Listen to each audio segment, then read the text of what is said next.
You asked where I lived when I was in college, and I always lived on campus. I didn't live off campus.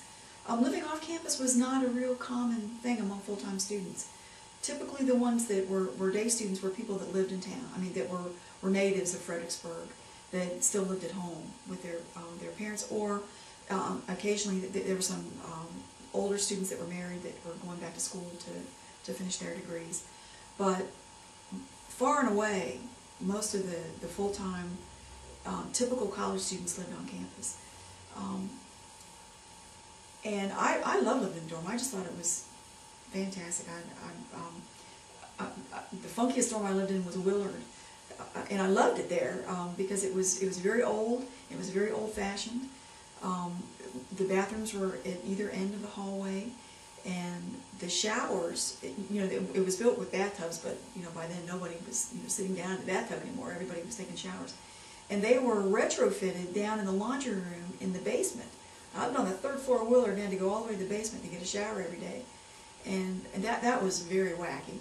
But I thought it was quaint, and nobody really complained about it because everybody had that. Students today, would not find that quaint at all. They would find that horrifying. And I lived in more modern dorms. Also, I lived in Mason, in the tunnel of Mason, which I can see out my living room window. And little did I know, and I could look out my window and I saw the house that I live in today. And little did I know, every day looking out that window, that I was going to live in the house that I could see. That was a little bit of irony. And I also lived in Jefferson, which I really enjoyed.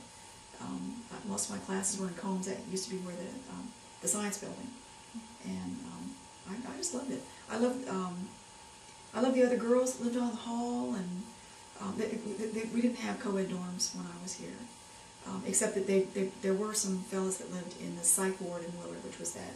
It used to be, I'm not even sure that Willard's configured this way anymore, but it used to be right off of the parlor. There was one hallway to the right, and there were enough males before they opened Madison, enough residential males that they needed a place to live. So they were kind of sequestered in a part of the dorm that really you had to get on the stairs to go to the other part of the dorm where the girls were.